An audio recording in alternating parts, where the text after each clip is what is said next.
हर जगह कहा जाता है कि डेली एक नया वर्ड अपनी वोकैबुलरी में ऐड करो और ऐसे आपकी वोकैबुलरी स्ट्रांग बनेगी। क्या ये बात सही है? इसकी क्या खामियां हैं और आपको क्यों ये नहीं करना चाहिए और आपको करना क्या चाहिए, इस पे आज बात करेंगे। जल्दी से स्टार्ट करते हैं कि इस एक वर्ड को डेली सीखने की खामियां, बुराइयां क्या हैं, इसकी क्या शॉर्टकमिंग्स हैं। अब मैं ये नहीं कहता कि आपको एक वर्ड डेली सीखना चाहिए या नहीं सीखना चाहिए, लेकिन अगर आप लर्निंग स्टेज में हैं, आप कोई चीज़ सीख रहे हैं, ऑब्वियसली आप स्टार्ट कर रहे हैं, एक वर्ड डेली सीखना बहुत ही प्रेशराइजिंग सिचुएशन है आपके लिए। आपको दिक्कत इसलिए आएगी क्योंकि आप उस वर्ड को बहुत लंबे समय तक रिटेन नहीं कर पाएंगे।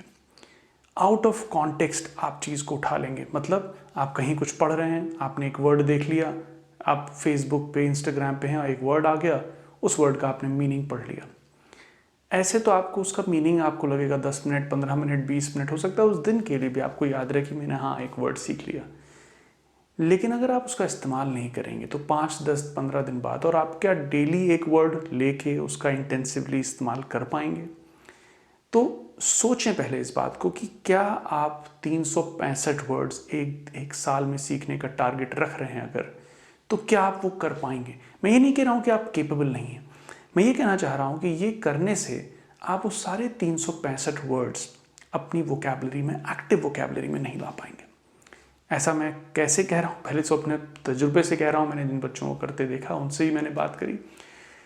तो स्टार्टिंग में थोड़े छोटे टारगेट्स बनाइए और थोड़े सॉलिड काम करिए।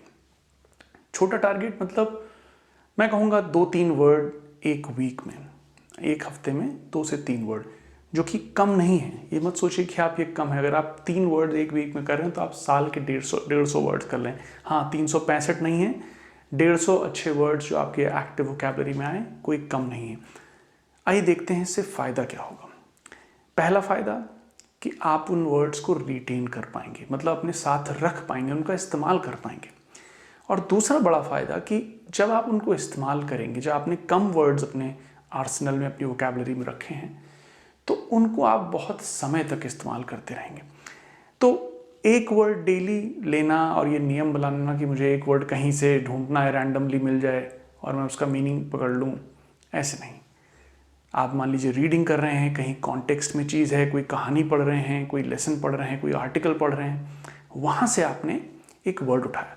तो मान लीजिए आप रीडिंग कर रहे हैं और आपको एक सेंटेंस मिला जिसमें लिखा है mobile phones are ubiquitous in this technological era. क्या मतलब? मोबाइल फ़ोन्स आज के टेक्नोलॉजी के ज़माने में यूबिक्विटस हैं। अब आपको मान लीजिए इस वर्ड का मतलब नहीं पता, अब आपको क्यूरियोसिटी होनी चाहिए कि इस वर्ड का मीनिंग क्या है। मैं आपको बता रहा हूँ आपको कैसे वर्ड को अक्वायर करना है। आप कहीं पढ़ रहे हैं, आपको एक वर्ड मिला जिसका मीनिंग आपको नहीं पता। Mobile phones are ubiquitous in this technological era. आपने वर्ड का मीनिंग देखा, मीनिंग है जो हर जगह पाया जाता है, present everywhere, seemingly present everywhere. Omni present के लिए भी कई बार इस्तेमाल करते हैं, बट सीमिंगली जो लग रहा है कि हर जगह पाया जा रहा है। तो यहाँ बेसिकली क्या कह रहे हैं कि आज के टेक्नोलॉजी के ज़माने में मोबाइल फ़ोन्स हर जगह पाए जाते हैं। तो आपने पहले तो इसका मीनिंग देखा, उसके बाद ये ज़रूर देखिए कि बोला कैसे आता है, उसका करेक्ट प्रोनाउंसिएशन आपको देखना चाहिए। आजकल कितनी सारी ऑनलाइन डिक्शनरीज़ हैं, आप वर्ड टाइप करेंगे, आप सुन सकते हैं।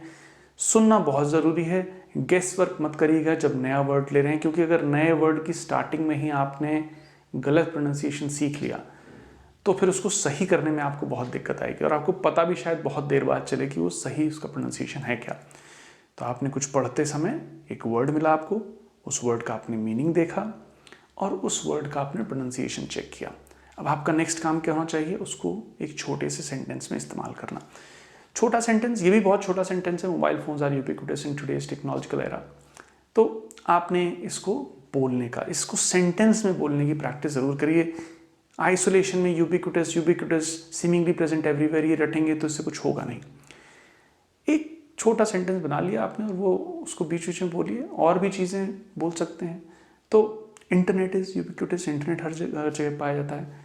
तो उस वर्ड के साथ आप फेमिलियरिटी बढ़ा रहे हैं। आप सोचिए ना, कोई आदमी अनफेमिलियर है, आपको पहली बार मिला है, कोई अनजान इंसान है, उसके साथ जब आप मुलाकात अपनी बढ़ाएंगे तो 3-4 बार मिलेंगे, तभी तो जान पहचान बढ़ेगी। ऐसे ही वर्ड्स भी होते हैं जो स्ट्रेंज वर्ड है, पहली बार आपसे मिला है, आप उसको सोचें कि आप एक बार उससे मिल के आपको साल भर याद रहेगा, ऐसा नहीं होगा। तो आपको उसको इस्तेमाल करना होगा। धीरे धीरे करके ऐसे हफ्ते में 2 से 3 वर्ड्स को अपनी वोकैबुलरी में डालें और उनका इस्तेमाल करते रहें। एक हो सके तो एक नोटबुक मेंटेन करें, क्योंकि अगर आप उसको नोटबुक में भी लिखेंगे तो आप 5, 10, 15 दिन बाद उस नोटबुक को देख के ये भी देख सकते हैं कि किन वर्ड्स का आपको, क्योंकि आपको रिपीट भी करना पड़ेगा। ये रिपीटेड रिवीजन बहुत ज़रूरी है। एक बार करके चीज़ें हमेशा तो याद नहीं रहेंगी, रिपीट करना होगा। थोड़े 5-10 दिन बाद देखिए कि आपको कौन कौन से वर्ड्स अभी और फेमिलियर हैं, जिनको आपने शायद ज़्यादा इस्तेमाल नहीं किया, तो आपको और इस्तेमाल करना चाहिए। ये करके आप, हो सकता है कि कुछ वर्ड्स आप भूल भी जाएं, कुछ वर्ड्स आपको फिर से इस्तेमाल करने पड़े, क्या हुआ। तो ऐसे करके आप नए नए वर्ड्स अपनी वोकैबुलरी में शामिल कर सकते हैं। एक्टिव वोकैबुलरी में लाना बहुत ज़रूरी है।